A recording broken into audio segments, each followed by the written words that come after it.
Okay, so in the previous talks, we have been talking about Satipatthana, a method meditation taught by the Buddha in order to develop this sati, samadhi, and jnana, mindfulness, concentration, and clear knowledge.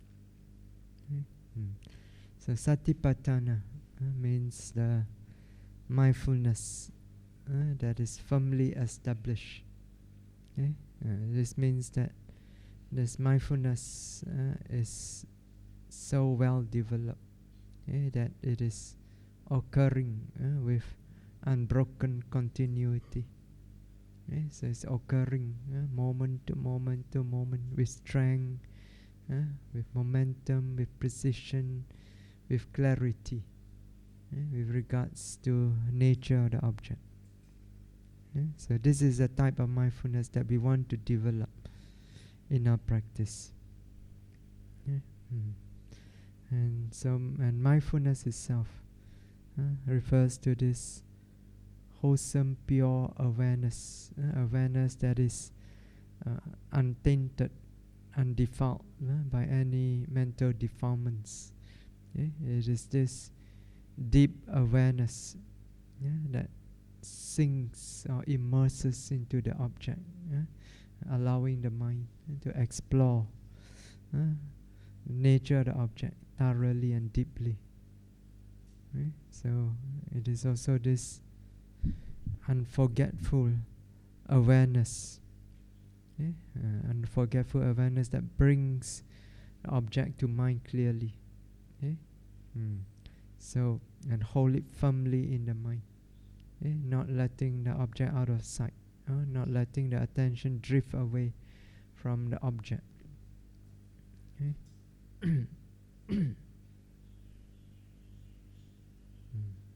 Now, what are these objects that mindfulness brings to mind when we develop Satipatthana? So today we want to discuss about the object of noting in Satipatthana meditation.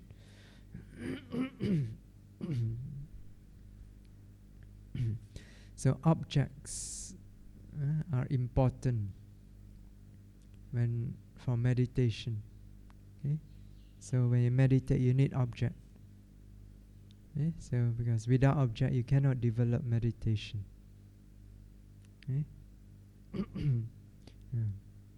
Because bhavana, bhavana means what? Development or meditation.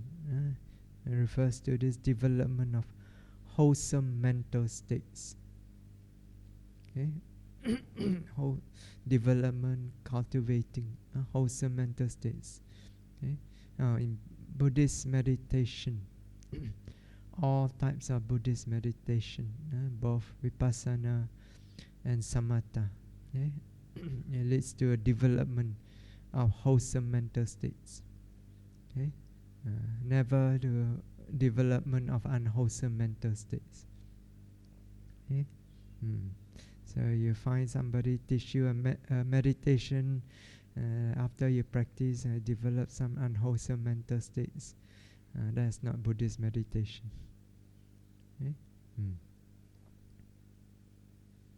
So bhavana refers to this development of wholesome mental state, developing it, making it strong, powerful. So it involves, bhavana involves exercising the mind on a suitable object that can bring about the wholesome mental states that you want to develop.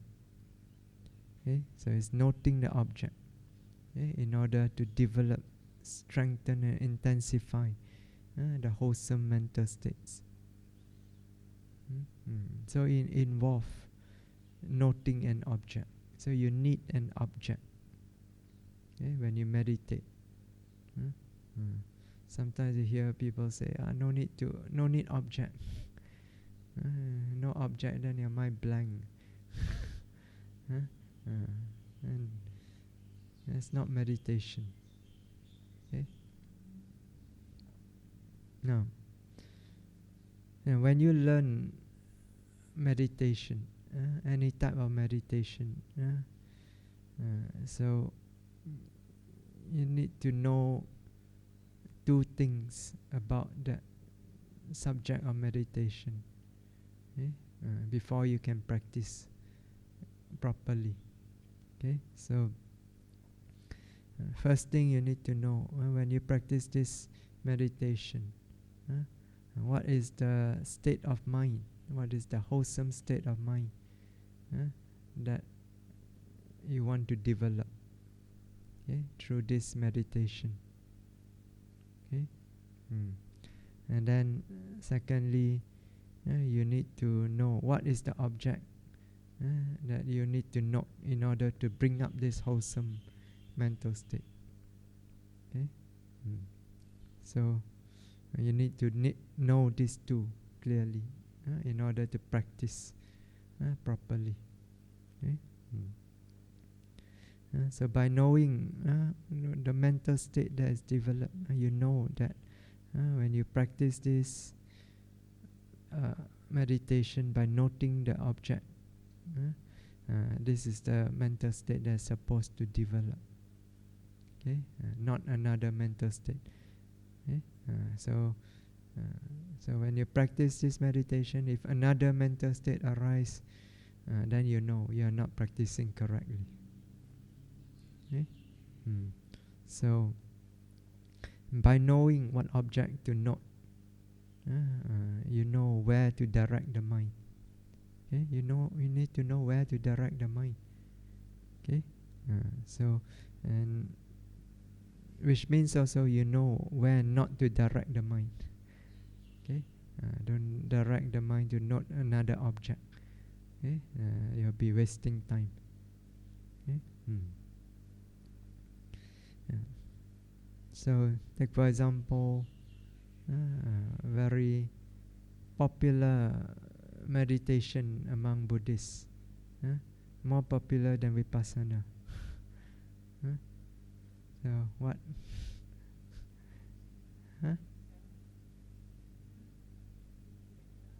Metta. Everybody loves to do metta. Why? You feel good. So not to say metta is not good meditation. It's good. The world needs more metta. So when you practice metta meditation, okay, so you see even here in a Vipassana retreat, at the end of the day, we recite metta, the metta chanting. Actually, metta chanting is supposed to be metta bhavana, supposed to be a meditation. So even as you are reciting those words, not just empty words, you are supposed to be sending metta. First to yourself, then your parents, your teachers, your fellow yogis, all the yogis here, and so on. So it's not just empty words. Okay, you must take your time, radiate metta. Okay, do you all do that? End of the day already very tired. Quickly chant, quickly go to sleep. That's why they're chanting so fast. What is supposed to be metta bhavana. Okay. So when you practice metta bhavana, what is the object? Where do you direct the mind? So you direct the mind to living beings. Okay. So you see first yourself, parents, teachers, and so on. These are all living beings. Okay. Sabbe Satta, Sabbe Pana, Sabbe Buddha, all these are living beings. Okay. So that is the proper object in metta meditation. You don't direct your metta to inanimate objects. So metta for the table, metta for the clock. This is not proper object of metta. Okay? Some people go to the forest, metta to the trees. Wonderful. Right? Tree also inanimate object. Okay? Unless you radiate metta to the deva living in the tree. Okay? There are devas, especially a very huge tree. Often they are devas. Okay?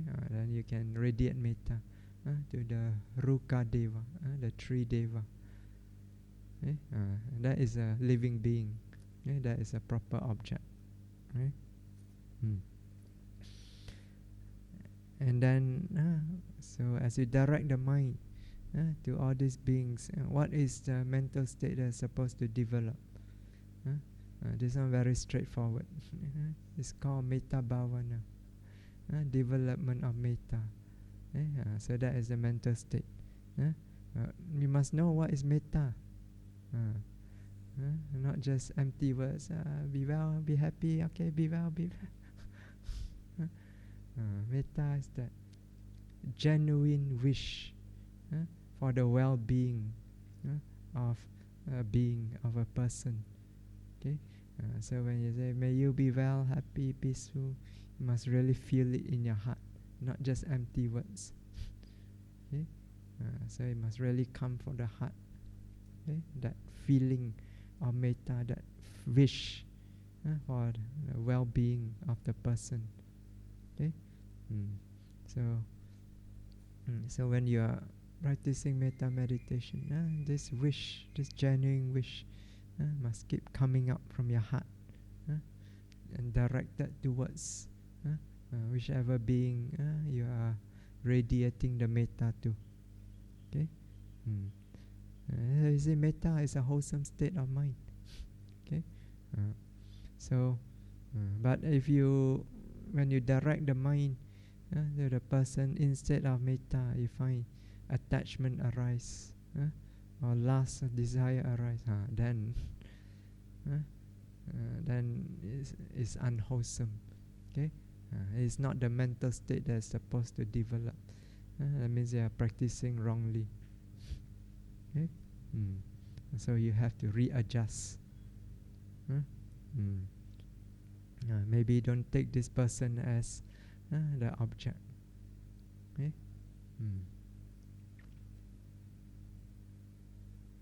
Okay, then let's say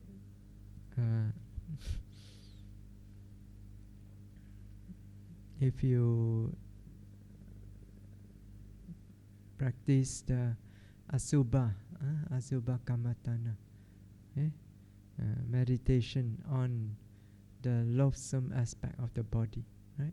The loathsomeness of the body. Okay, so usually in this meditation, you take the 32 parts of the body. Okay, kesa, loma, naka, danta, tacho, so on. Okay, head hair, body hair, nails, teeth, sinews, and so on. Okay, skin. So now, but here, it's not just directing your mind to these parts of the body, because it's loathsomeness of the body. Okay, so you must direct it to the loathsome aspect of the body. Okay, so for example, you meditate on the skin. So you don't look at the skin. So like so beautiful skin, white marble skin. Then attachment arises. That is unwholesome, right? So you look at the skin and you think the skin of a person have not bathed for 1 year, so full of sweat and grease and dust, probably many layers of dust already accumulate. So very smelly, very dirty. So you look at it, the loathsome aspect. Right? Because that's the nature of the body. You don't clean it. Okay? You leave the body not clean. You don't bathe. You don't clean it. Even just one day, already very smelly. That's the true nature of the body. So we always cover it up. You bathe, then you put perfume and so on. So when you're old, you put makeup, hide. Okay. So your hair grow white, you die. See, but you don't do all this. The body is very ugly, very dirty, smelly. So you reflect on the body like this, the loathsome aspect of the body. Okay. So you see, surface look very nice. You go inside, all very ugly. Okay? All the blood, all the pus, all the smelly things, the intestines, so full of undigested or half-digested food.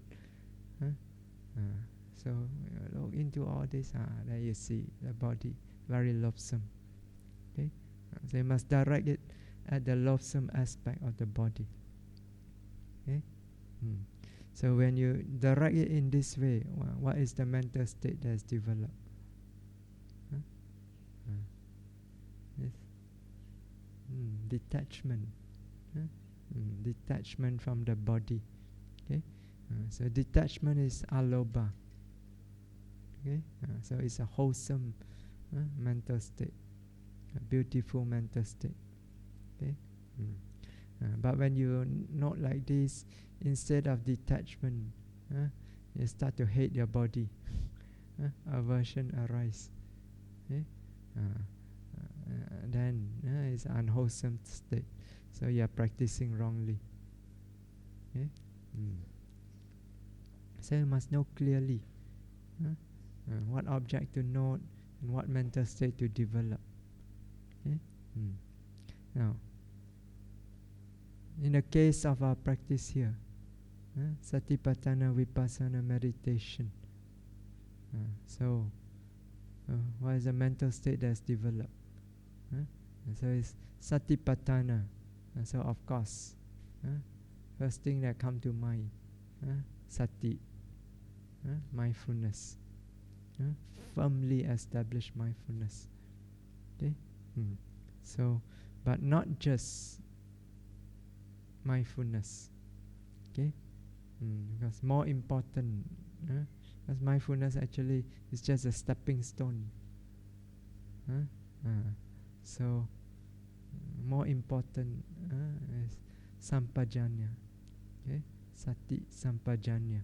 Okay, mindfulness and this accurate clarity, or what you call the clear comprehension. Okay, so in our practice, we've developed these two, sati sampajanya. Okay, mindfulness with this clarity, accurate clarity. Okay, so it's not just mindfulness alone. Sometimes people call vipassana meditation mindfulness meditation, as if the only thing you develop is mindfulness. Okay, no, more importantly, actually better call insight meditation. Okay, because insight is vipassana, sampajanya. So when you say insight meditation, so mindfulness is already included. Okay, because there can be no insight without mindfulness. Okay, so it's not just mindfulness. But of course, in the beginning, there's not much of clarity. So in the beginning, it's just make effort to bring up the mindfulness continuously. Okay, so don't expect you receive the instruction, then immediately you sit down. Immediately the mind is clear. Okay, so you have to struggle through, develop mindfulness, develop concentration, overcome all the hindrances established in concentration, samadhi, before any clarity can develop. Okay, first you have to make effort to keep bringing up the mindfulness, keep directing the mindfulness to note the object continuously. Okay? Every moment you have to work. So in the beginning it's a lot of hard work. Okay? Vipassana actually is a lot of hard work. So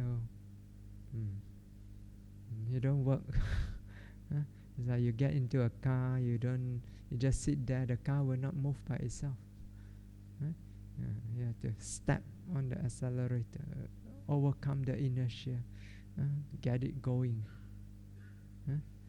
Even after the car start moving, then there's all the traffic jam. You have to negotiate through all the traffic jam in the city, go through until finally you reach the highway. Then you can cruise smoothly. Okay? Even then you still need to step on the accelerator. You cannot let it go. Okay? So in the beginning, a lot of hard work. Okay? Once you get it going, you overcome the hindrances, it becomes more smooth. Okay? But still you need to sustain the effort.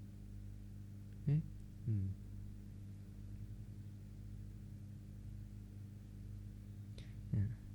So gradually you make effort, keep bringing up the mindfulness. Okay?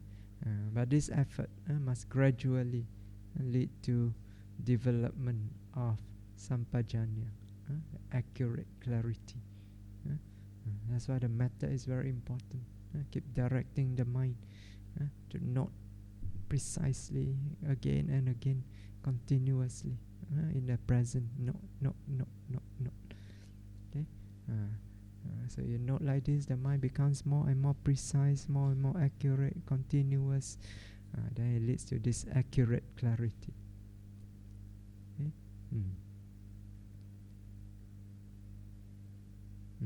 So to develop into sampajanya, the mindfulness that's developed must be continuous, moment to moment to moment, continuous and precise.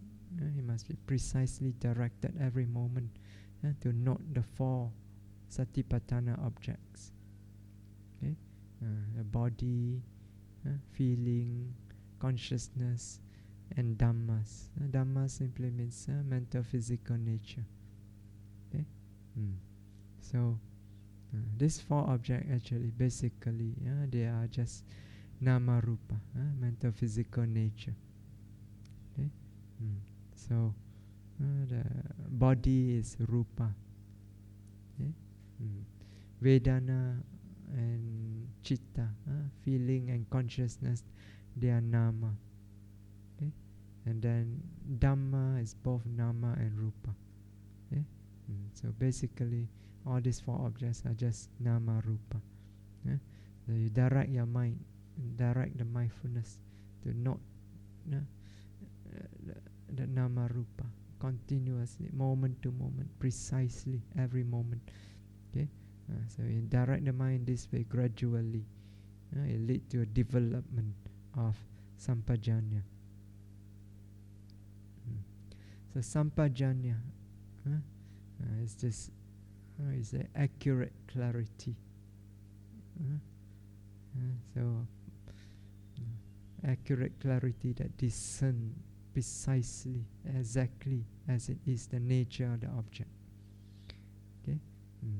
So, and of particular importance of practice is the accurate clarity with regards nature of nama rupa, especially the nature of impermanent suffering non-self. Okay? That means vipassana. Okay?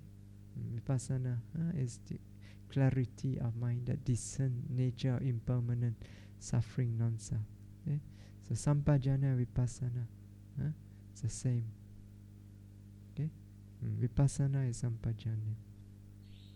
Okay?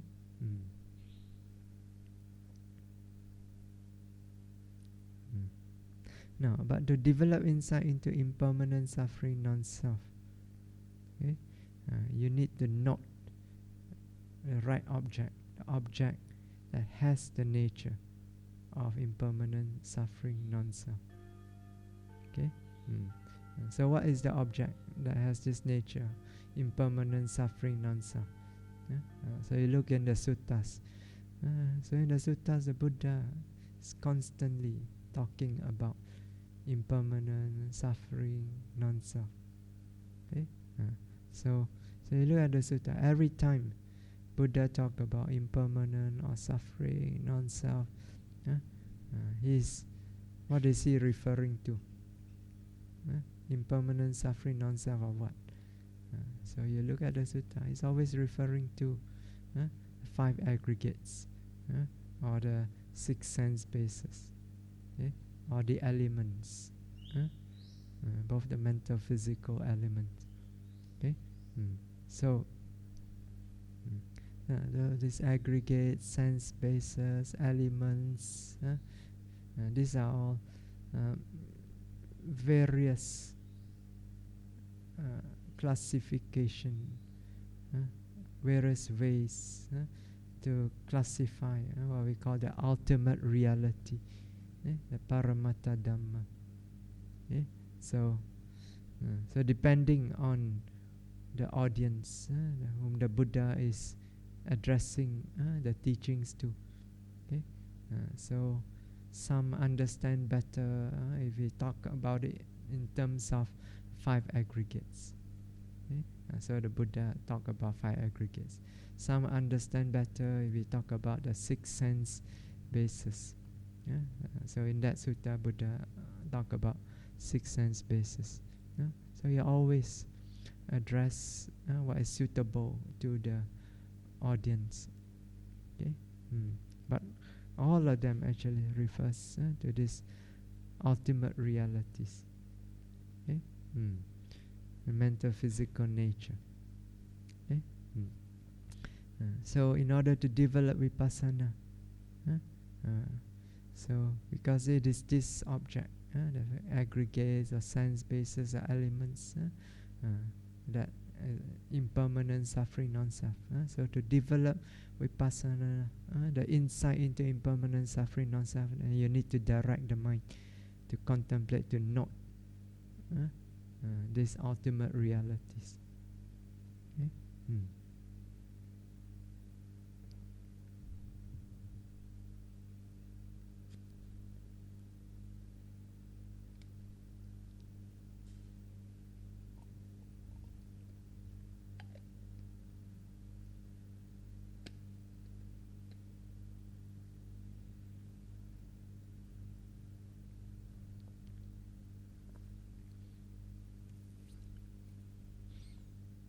Now, what is ultimate realities? So if you learn Abhidhamma, they tell you ultimate reality is what is real in the final analysis. So that means, for example, you look at a being. So you look at a being, a person. So you see, what do you see? Mind and body, right? So you begin to analyze. Okay, this person, mind and body. Then you take the body. You look at the body, analyze it. Then you see 32 parts of the body: head, hair, body hair, and so on. Okay, so then you take each part and then you analyze further. So finally you get at the elements, the 4 elements, the 4 primary elements, as well as the other materiality that is dependent on the 4 elements. So 4 elements like the earth element, hardness, softness, fire element, the heat, cold, and so on. Then you take, let's say, the fire element, the nature of heat. Can you analyze it further? Huh? Can you break it down into something simpler? So you take a body, you can break it down 32 parts. And you take each one of the parts of the body, you break it down into simpler elements. Okay, and now you take the elements. Can you break it down further? Nature of heat is just heat. There's nothing simpler than that, right?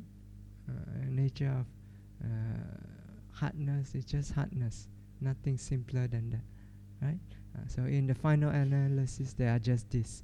These are called the Paramatta Dhamma, the ultimate reality. Okay. Mind also. You look at the mind, you can break it down into 4 aggregates: feeling, the perception, volitional. The mental activities, mental formation, and consciousness. Okay. So you take the consciousness. So consciousness is just the nature of knowing. So can knowing be broken down into other simpler things, simpler nature? Knowing is just knowing. It is as simple as it gets. So that is ultimate reality. Okay. So like where you take this Sankhara Khanda. Okay. Sankhara Khanda, you can still break it down further, because it's all mental activities. There are just so many mental activities. So in Abhidhamma, I talk about 50 Cetasika. Right? There are 52 Cetasika altogether. Right? 52 mental states. So, but Sanya is one, Vedana is one. Right? So remaining 50, that is Sankhara Khanda. Okay? So you break it down, you get 50. But you take each one of these 50. You take Cetana. Cetana is just volition. Right? So the mental state that motivates the mind, that encourages the mind, okay, to act. It's just that nature. Okay. Can you break it down further? You cannot go much simpler than that. So that is Paramatta Dhamma. Okay. So this is how in Abhidhamma class they explain it. Okay. So, but that is actually another way to explain Paramatta Dhamma. Okay. Which I feel is more relevant to our practice. Okay. Which is ultimate reality is that which is real nature. Okay? That which is real nature. Real nature means truly existing nature. It truly exists. That means mental, physical nature. That truly exists, that really exists. It has real nature. Okay? So it refers to this mental, physical nature that is real. Real means, truly exists means it is not made up, not imagined, not conceived by the mind. Okay? But it naturally exists. Okay? So we contrast this with the concepts or ideas that are imagined or conceived by the mind. For example, idea of a arm, or foot, or abdomen, idea of a person or a self, and so on. Okay. So, for example, in walking meditation,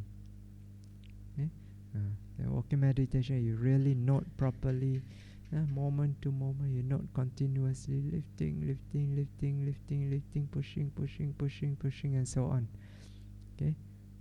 So You really keep your mind busy, noting continuously. Okay? So each moment, if your mind is clear, each moment, you only experience sensation. Okay? So you experience pressure, tightness, pulling, pushing, so on. Okay? Just bare sensation. Okay? Formless, shapeless. Okay? So,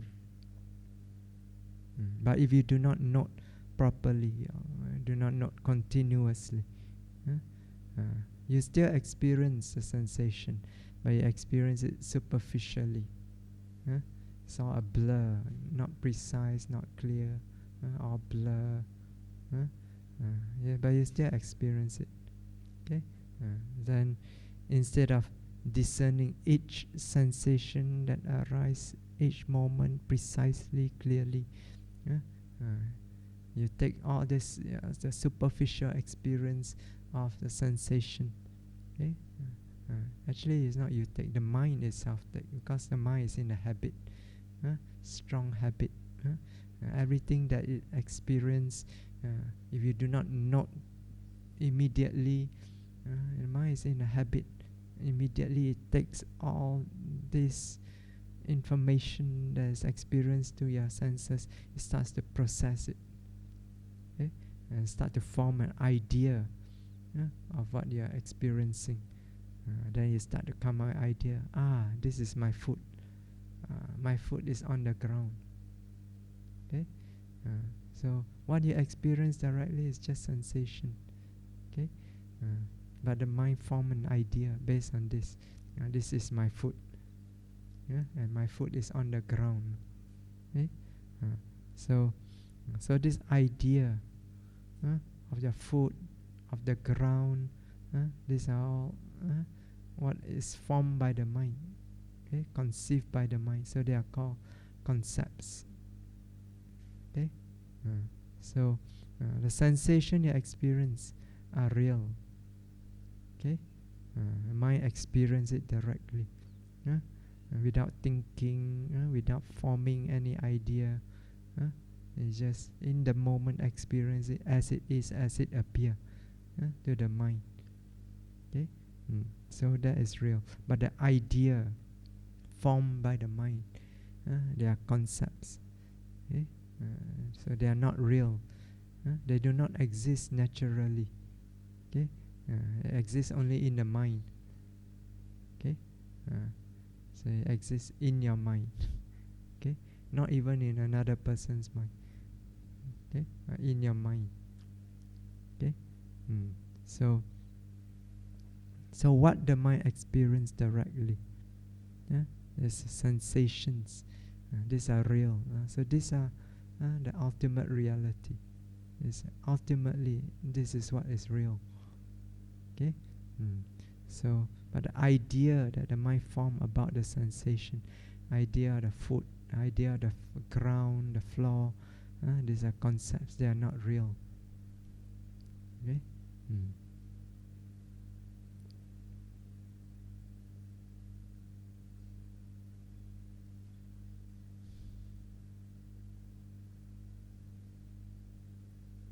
Now, because concepts are imagined and conceived by the mind, so they do not really exist. So, if they do not really exist means they do not have real nature. Okay? They don't have real nature. They don't exist. So how can they have any nature, any real nature? Okay? So whatever nature you think it has, it's only in your mind. Okay? So only a mental physical nature which really exists, they have real nature. Okay? So concepts, you have no real nature. Okay? So something that does not exist, yes, you cannot describe their nature. So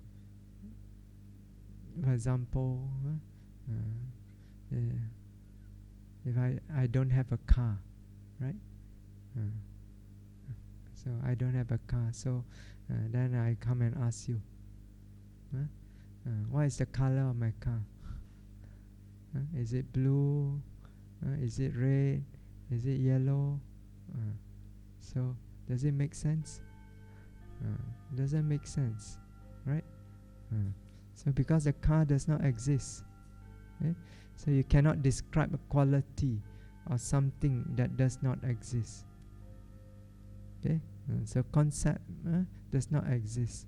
It's not real, so it has no real nature. You cannot describe a nature.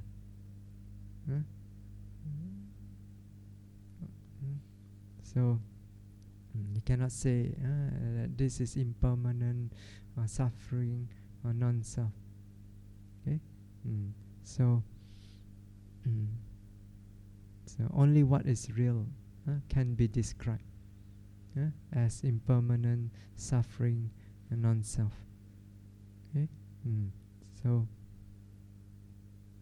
because only something that is real you can discern it in the moment as it arises and disappear, right in the moment. So in the present moment, there's only reality. There's no concept. If your mind is sharp, precise in the moment the object arises, you note it precisely in the moment. There's no concept because the mind has no time yet to form any idea.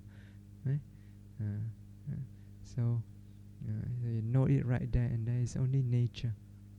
Okay, so you bring the mind right to the present. In that moment, you can discern its nature.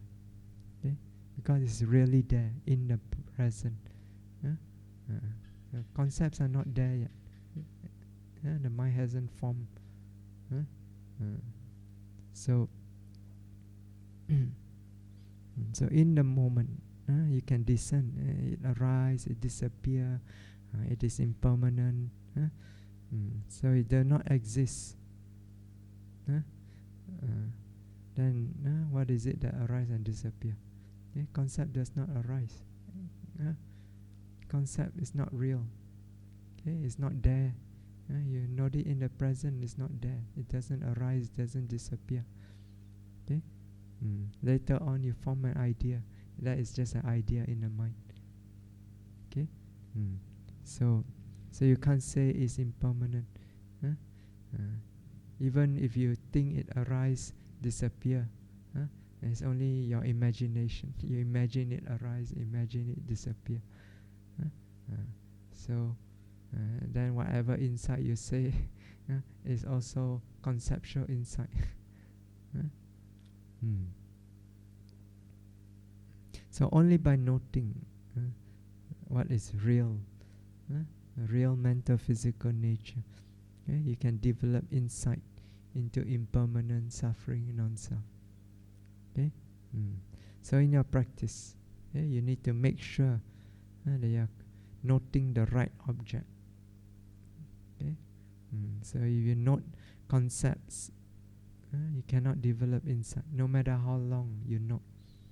You can only develop conceptual insight, insight that comes with thinking, imagining. So that's why your instruction given always say, don't think, just note.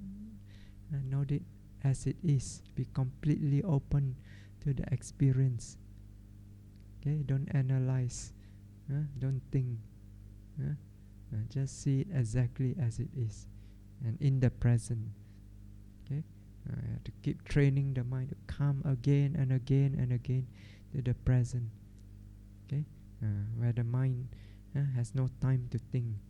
Because present moment is very fast. It's gone. You experience this sound? Not loud enough. So in that moment you experience, then it's gone. Do you have time to think? There's no time to think. Moment you think is already past. So you have time enough just to experience it in the moment. In the moment discern it clearly, you see it arise, you see it disappear. Okay? You see? You see it arise and disappear? Yeah. Sound is very gross, it's easy. Huh? But vipassana object can be very subtle.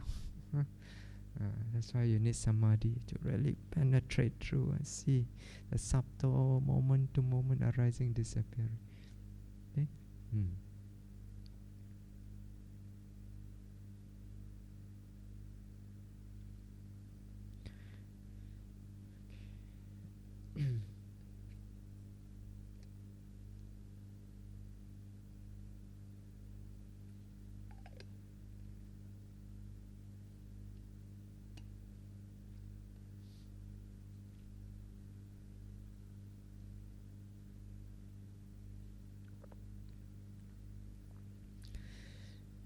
Okay, so in the Satipatthana instruction, so Buddha instructs us to note the 4 objects: body, feeling, consciousness, and the dhammas, which we explained just now. Essentially, they are just nama rupa dhamma. Okay. So the first one is the body, kaya. So kaya is object that is connected with our gross physical body. Okay? This word kaya, it has the sense of a group or a collection. So, for example, they say Brahmakaya. Okay? So in the Dhammacakkappavattana Sutta, they say the Brahmakayika Deva. The Deva belonging to the Brahmakaya, the group of Deva, a group of Brahmas. So, see, they call Brahma Deva in the suttas. So, but they are Devas that are Brahmas. So, Brahmakayika means belonging to the group of Brahmas, okay, to the multitude of Brahma. Okay? So it's a collection of Brahma. Okay? So Kaya means collection. So you can think of it as the collection of physical materialities, physical nature that can be found throughout our body. Okay? So, and for the purpose of our practice here, you can think of it as the collection of the 4 elements. Okay? The earth, water, wind, fire element.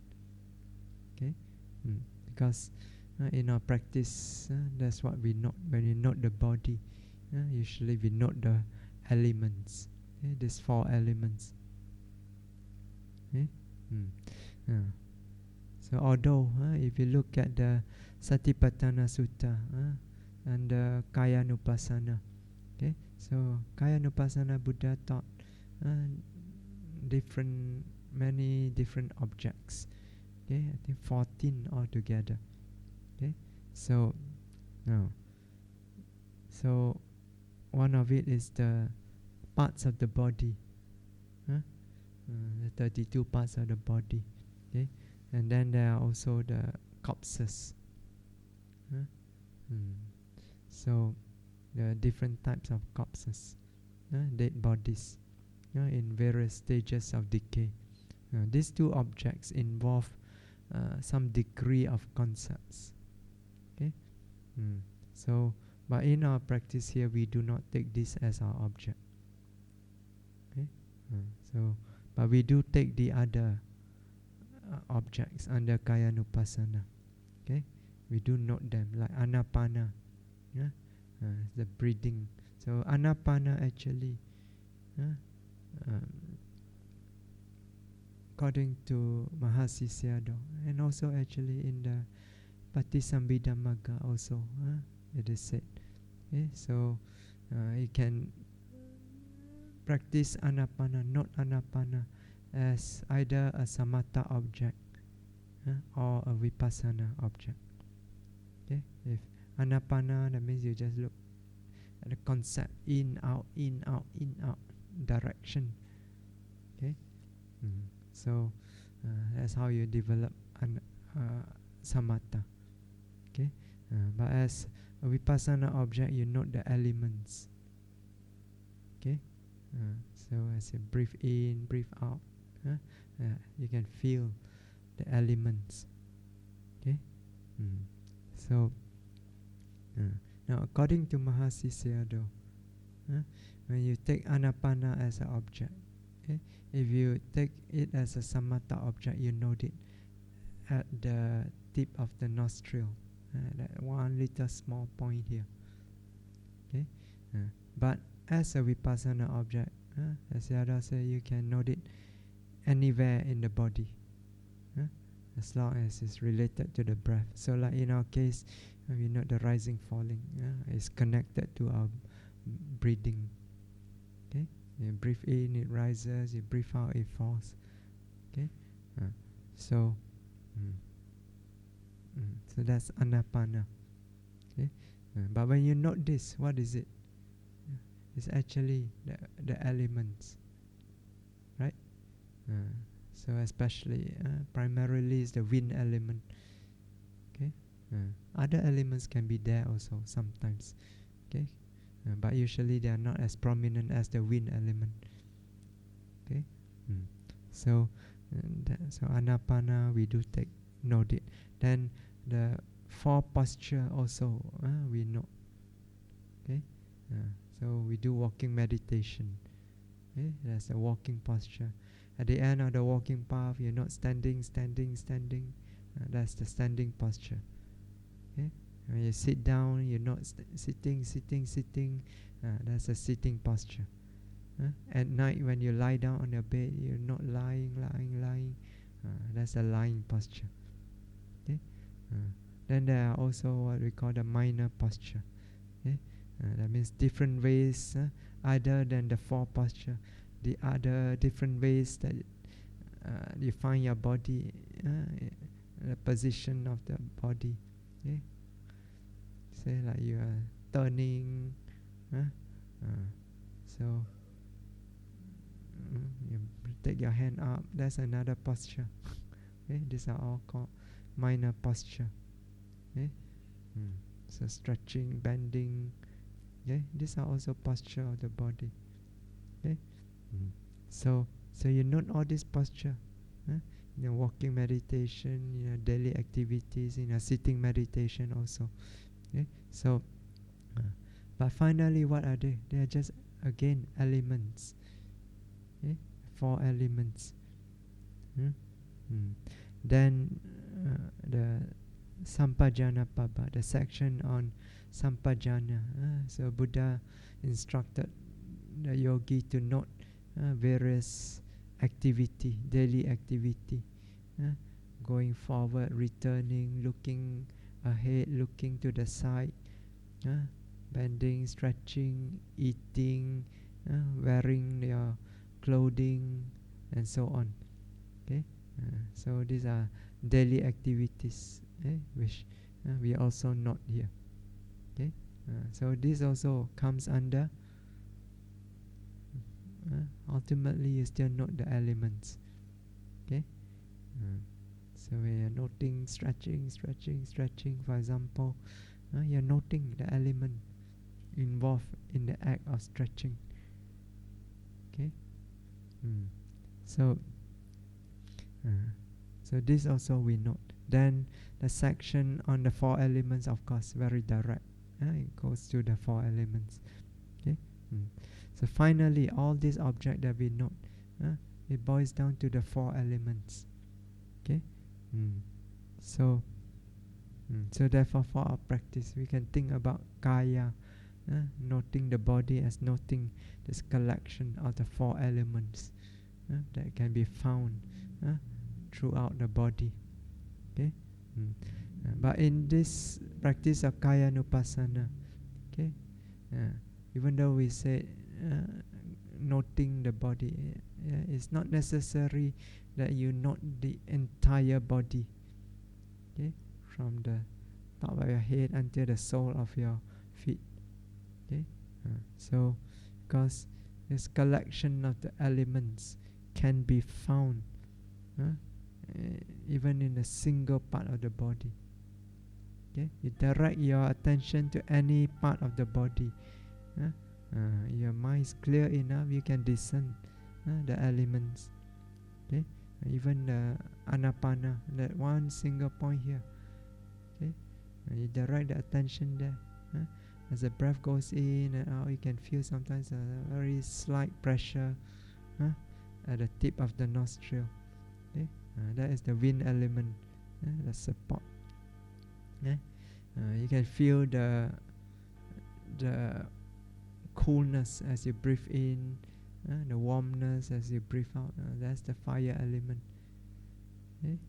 You can feel the softness, or you can feel the roughness, the smoothness of the breath.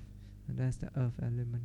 So you see, even that one point, there are elements.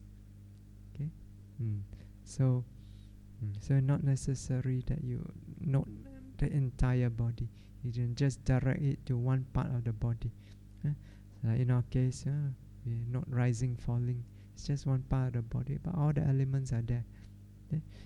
Actually, all the primary object that we note consists of the elements: rising, falling, sitting, touching, the footsteps in the walking meditation, even the daily activities that you perform. So consists of the elements. So elements can be found every single part of the body. Okay, you just direct it to one part, you can note the element. Your mind is clear enough. Okay?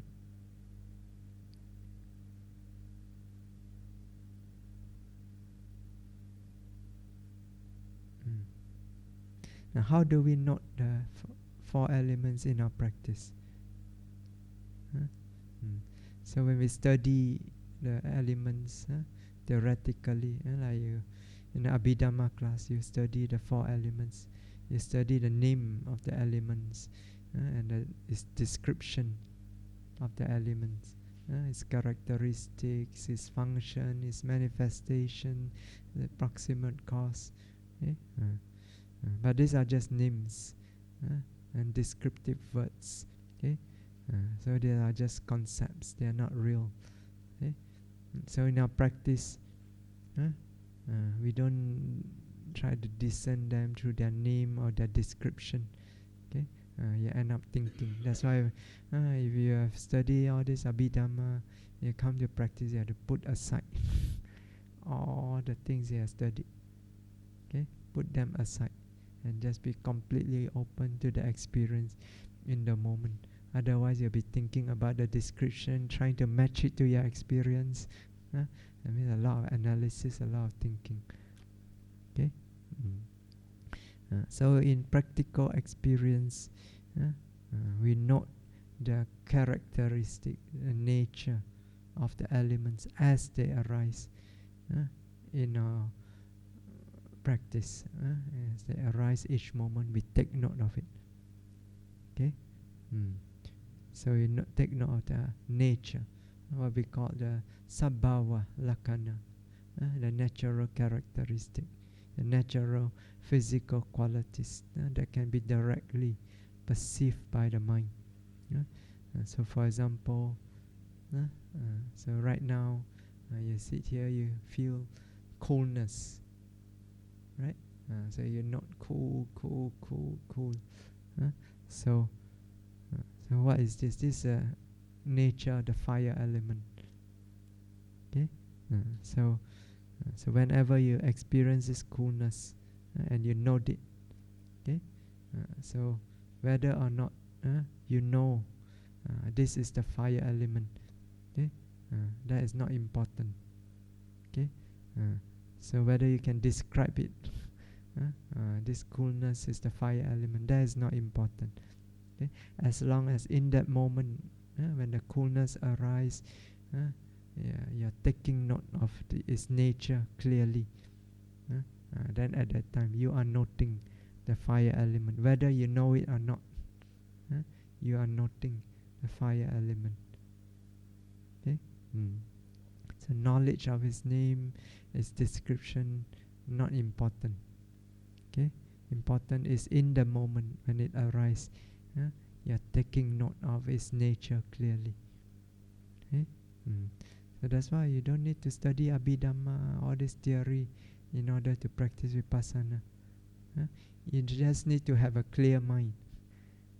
A mind is sharp enough, precise enough to pick up the nature clearly in the moment. So you can pick out nature of coolness, take note of it. You're already noting the element, the fire element, whether you know it or not. So, okay, now let's look at the earth element. So earth element, Pathavi Dhatu. Okay, when you hear the Pali word, Pathavi Dhatu, wow, so big. Yes, it appears as something very important or very mysterious. Okay? Actually, earth element is very simple. In experience, it's very simple. Okay, it's simply the nature of hardness. Okay, not something mysterious. And you touch there, hard. So that nature hardness, that is the earth element. Okay.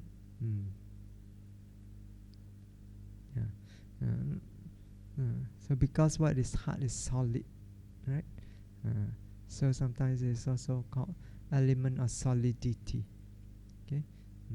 That's why you see material objects, they can have solid form and shape, because of earth element. Okay. So without earth element, it cannot take shape. Okay. And it's called earth element, not because it's literally earth, okay, but because it has earth-like quality. Okay, so what's the most obvious quality of the earth? When you step on the earth, the most obvious quality is the hardness, right? So that's why we call it earth element. Okay, so I think it should be translated as earth-like element. Rather than earth element. Okay? And so in experience, that nature of hardness is the earth element. Okay?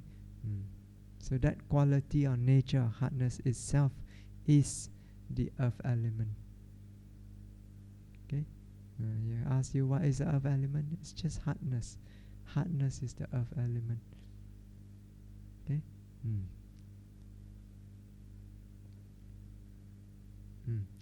But this nature of hardness is, is a relative quality.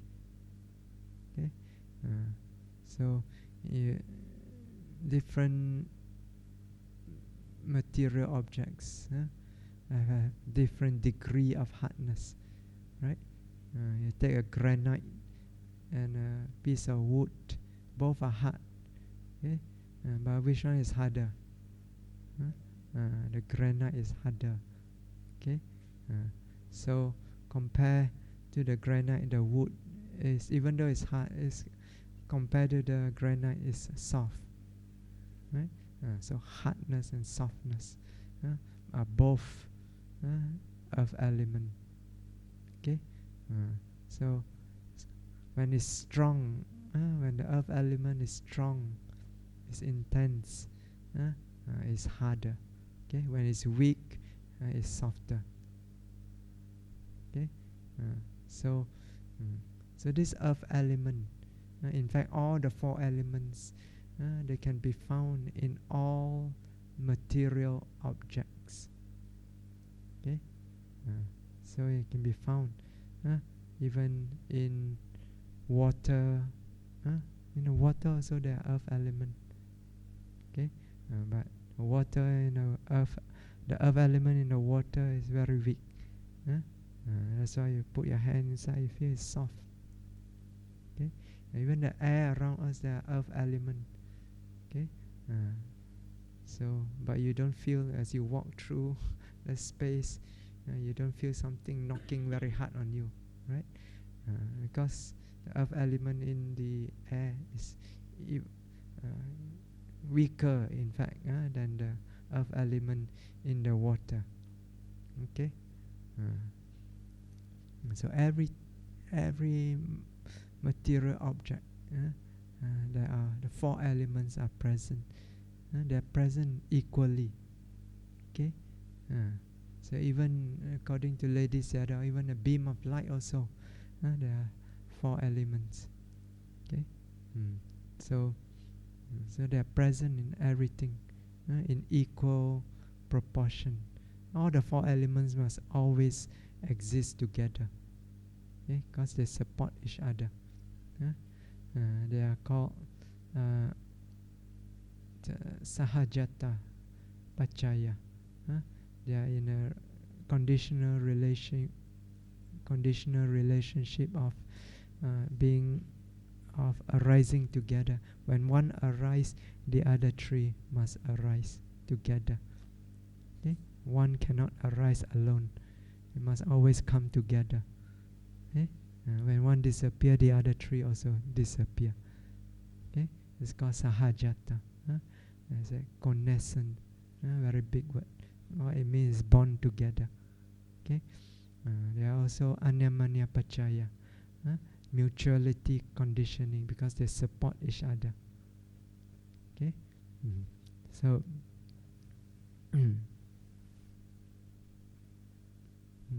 but even though they are present in equal proportion, but one of them usually predominate. One of them is usually stronger than the others. Like you see here, so it is hard. So here you can say the earth element predominate. Okay, but even though earth element predominate, it's not the only element there.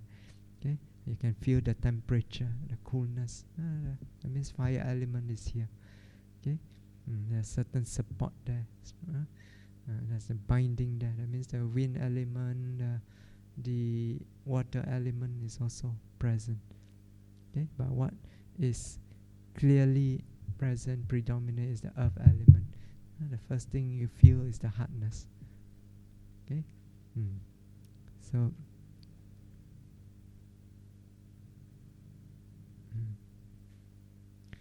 sometimes there's nature of the elements, nature of the earth element can be very, very weak. Okay, so weak that sometimes the yogi cannot tell. I feel something one day, but I cannot tell what it is. You feel some sensation. There's some element there. Because it's so weak, you cannot tell what it is. Okay, so this is you keep noting it. When the mind becomes clear enough, sharp enough, you may be able to tell what it is. Okay, so the qualities of this element, they are not always readily discernible. I don't think that you note hardness, it must be very, very hard. Sometimes it can be very, very weak, but it's still the earth element. Okay, when you note it, you know clearly. It's weak, it's soft, it's subtle. There's still some clarity of mind there. So don't think there's no clarity just because the object is weak or subtle. If your mind is clear, is subtle, is weak, that is clarity. Okay.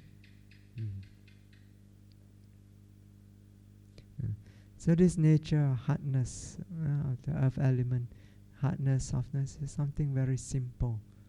Okay, so you don't need a PhD in physics in order to understand this hardness and softness. A small child also know. So you just need to pay attention. This nature, hardness, softness arise many times throughout the day. Okay, So right now you're sitting there, you can feel the hardness, softness of your meditation seat. Okay? So rising, falling also sometimes you can feel soft. Huh? So sometimes you breathe too vigorously, you can feel some hardness. Huh? So walking also, walking meditation, as it presses down, you can feel hardness, softness. Okay? Daily activities, you touch. So many things you touch. Hardness, softness. The food that you eat also has hardness, softness. Okay? Okay.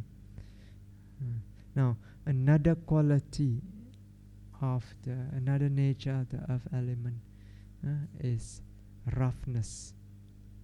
Okay? So, again, it's a relative quality. So, roughness and smoothness. So like the floor, when you do walking meditation, sometimes you feel it's smooth. You go outside and walk, you feel it's rough. Okay? So these are also a very simple quality. Okay?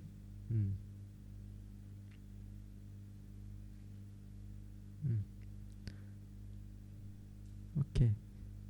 Let's try to cover another element before we end. Okay? So, the wind element. Okay? So, Vayodhatu. So, wind element is important for us to understand properly. Okay? In the beginning of our practice, mostly we do Kaya Nupassana. You note the body in order to develop. We use the body as a foundation to develop mindfulness, concentration. Okay, so and wind element is predominant in bodily experience. Okay, therefore it's also predominant in most of the bodily objects that we note. Okay, rising, falling, the posture, sitting, standing, walking. Even in the daily activities, as you move, carry out your activities, you stand up, sit down, you stretch, bend, turn, and so on. Okay? So all physical action that involve motion or that involve holding or supporting a body still in posture. So the wind element predominates. Okay? So, but wind element is usually misunderstood. Okay? So often I find yogis think that wind element. I say now the wind is blowing. This wind element. Okay, so what you feel when you say you feel the wind blowing? Actually, you feel what? You feel the coolness. This coolness is not the wind element; it's the fire element. Okay, you feel the softness. That is the earth element. That's not the wind element. Okay, so what is the wind element? The wind element refers to the material nature of support. Okay? So to understand this, you can think of the inflatable toy that children play, right? So let's say inflatable dinosaur. So if you pump all the air out from this dinosaur, what happened? It will collapse. Without support, it will collapse.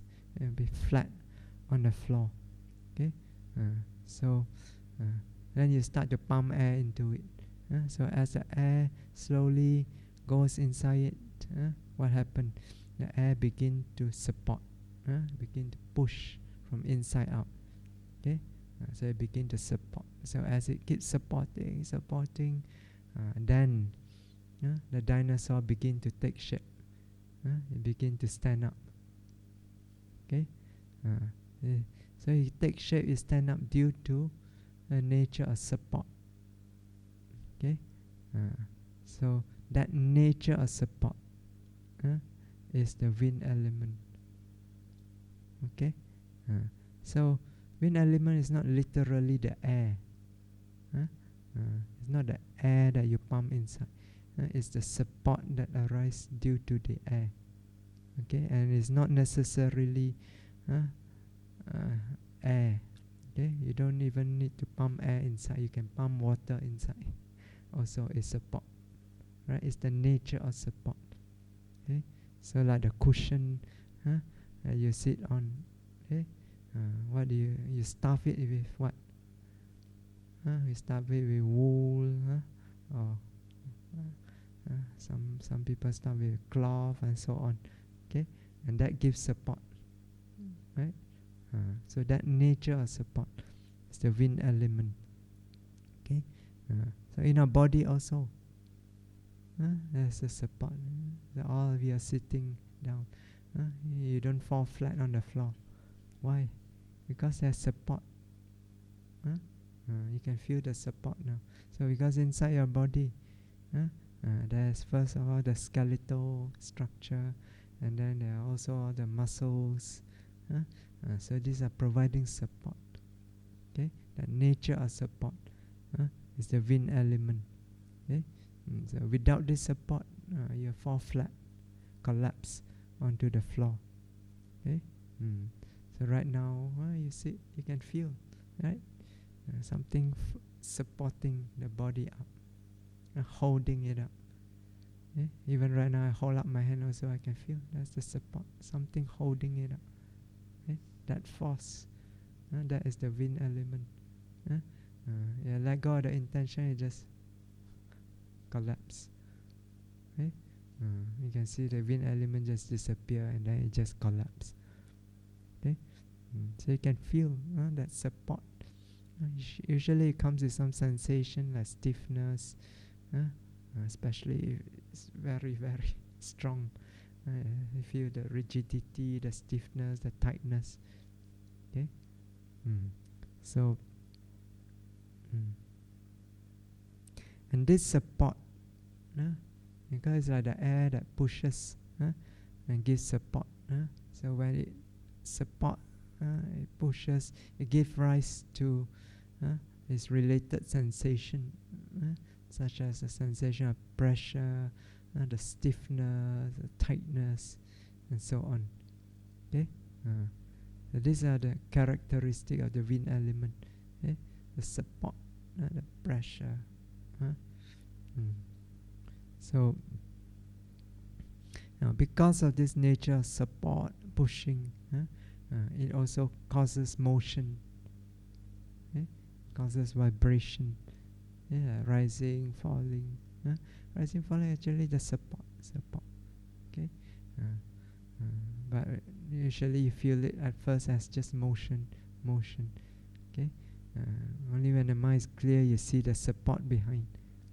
Okay, so this motion is actually the function of the wind element. Its function is to cause motion. Okay. And when there's wind element, you also experience parts of the body being conveyed from one place to another.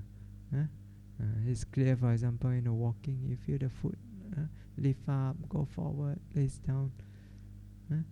So this is the manifestation of the wind element. Okay? You can discern this wind element. For example, rising, falling is very clear. Pushing, support. A posture, sitting, standing, walking, daily activities. So these are predominated by the wind element. Okay? So now mostly the wind element that we note, what we call the chitta jarupa. Huh? That means sometimes chitta samutana rupa, mind originated materiality. That means produced by the mind. Okay, so materiality can be produced from four causes. Okay, kama, chitta, uttu, ahara. Right? Karma produce materiality. Okay? Because of the past karma, when you're born with the eye, with the ear, eye sensitivity, ear sensitivity, nose, tongue, body sensitivity, the heart base. These are all materiality produced by karma. Okay? So a bad karma, you're born without eye, or with defective eye. Okay? So you have good karma, your eye is very sharp, can see far, far away. You live until 90 years old without wearing spectacles. So, so karma, then chitta, the mind also produce materiality. You notice this in your practice. Intention to live, live. Intention to push, push. Okay, so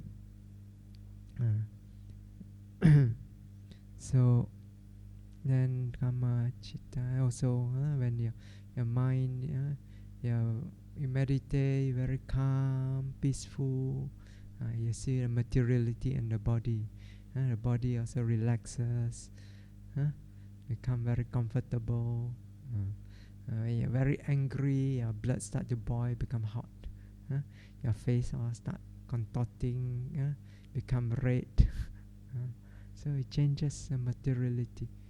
Okay, so it's produced by the mind. Okay, kama, chitta. Uttu means temperature. So it's very hot, you start to sweat, become hot. Cold, you start to shiver. So uttu also means the environment. So you live in polluted environment, your body become unhealthy. Okay? You live in very clean environment with fresh air and so on, you become healthy. Okay? Then ahara is the food that you eat, the nutriment. Also produce different type of materiality. Okay? So most of the wind element that we note are produced by the mind, like the intention. Okay? So for example, daily activities, intention to stretch, stretching, intention, stretching. And walking also, intention, lifting. Okay? Even rising, falling, actually, there's a very subtle intention behind. Your mind is very sensitive, you can feel every time you breathe. There's the mind behind it, pushing very, very gently. So throughout our waking hours, okay, our mind is actually deliberately holding the body up, supporting the body, okay, producing this wind element to support the body. Even if we are not aware of it, our mind is supporting the body. Okay, so it's continuously producing this wind element to support the body. Okay, that's why if your consciousness suddenly got cut off, like when you faint, right? You lose consciousness. So your waking consciousness get cut off. When the consciousness get cut off, the wind element also cut off. Then what happened? No more support. So it just fall, collapse. Okay. So when you're meditating, at first you're very energetic, the mind energetic. The wind element produce also very strong support the body. But after some time, sleepiness come. Then your consciousness become weaker. As you become weaker, the wind element also weaker. Then you see your body start down. Then when you totally fall asleep, again your consciousness cut off. the support totally disappear, then your body fall. Okay?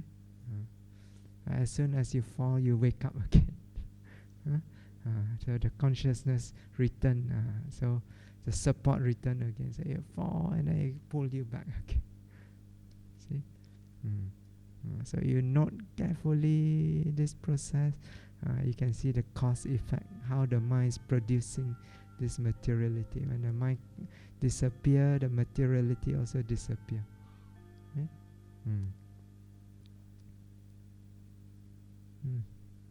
Okay, I think we stop here today.